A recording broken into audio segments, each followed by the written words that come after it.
Boys and girls, something that is very important when drafting a personal narrative story is that it should be a small moment story. Well, what is that? What another great question. A small moment story is one that zooms in on one specific event that occurred in a day. It is stretched out and includes many details. Think of a watermelon and its seeds. You have the whole watermelon. You could zoom in a little bit to see just a slice of the watermelon. Or you could look a little bit closer and zoom in on that tiny seed. Let me explain just a little bit more. We want these seed stories. We do not want this whole watermelon because this is a larger topic or the big picture. It can include many events, and it usually has to do with the writing prompt. Just too general and too broad.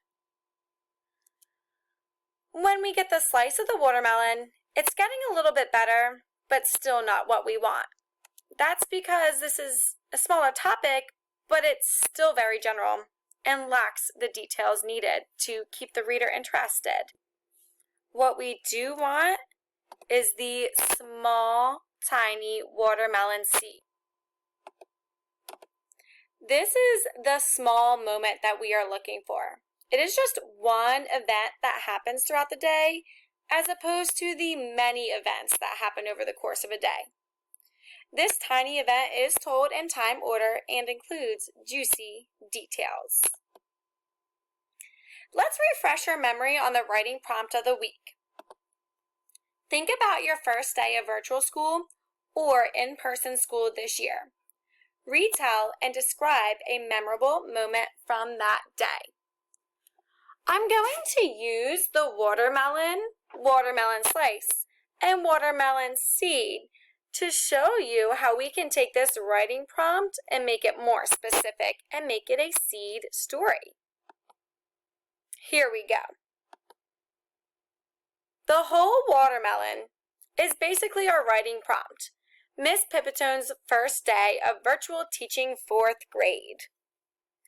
If we zoom in a little bit more to the watermelon slice, we can pick just one of those moments from my brainstorming sheet. I'm going to pick Miss Pipitone's Zoom session with her homeroom class at 8:30. While Miss Pipitone had many Zoom sessions that day, she's only going to pick one to write about. But we can make this more detailed. We can make this a seed moment.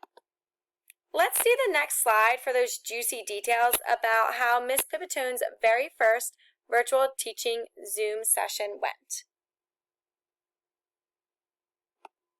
To help me better tell my small moment in sequential order, I'm going to refer back to my brainstorming sheet, and I'm going to pick details that describe everything that occurred on my very first Zoom session with my homeroom class.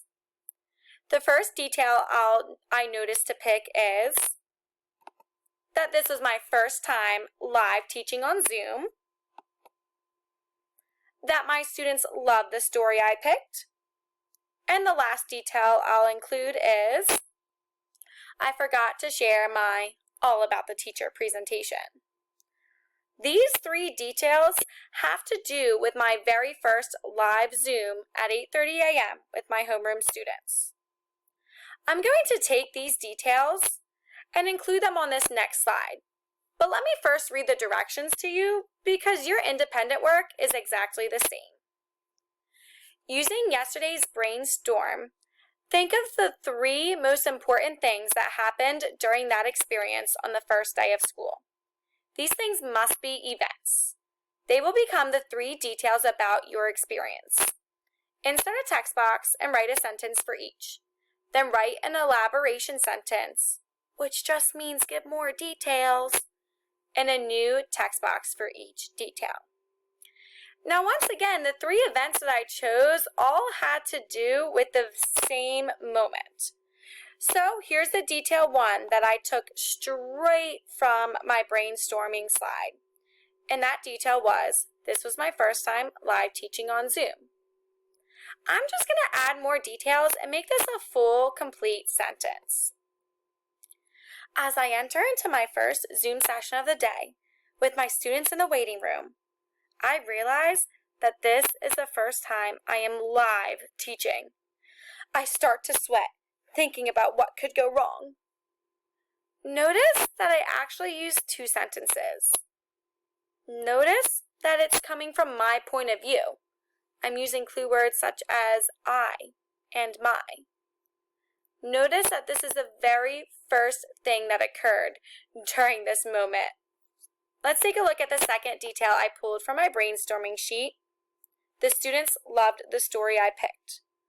Oh, it's a good thing I'm using this as my second detail because that's what happened next during my Zoom session. Here we go. Let me make this into a sentence. The feeling of relief took over me once I saw all my students eager to learn and smiling nonstop. I could tell that they enjoyed the text I read, The Day You Begin by Jacqueline Woodson. This made me stop sweating and start relaxing a bit. All right, don't be afraid to add those extra sentences for more details to make sense. Here is the third detail I took from my brainstorming sheet. I forgot to share my all about the teacher presentation. I'm glad I put this one last because this is something I realized at the very end of my Zoom session. So my details are all in time, sequential order. That's something we should be checking. Now let me turn this one into a nice, explained, and elaborated sentence. I had so much fun reading and talking about the text that I forgot to share my all about the teacher presentation with my kiddos. It didn't even bother me because the Zoom went so well, aside from the minor technology issues. Okay, now I want you boys and girls to do the same exact thing on Google Classroom. Pick 3 details from your brainstorming sheet that occurred at the same moment. Place them in time order on this graphic organizer and turn them into detailed sentences. You guys can do it. Talk to you later.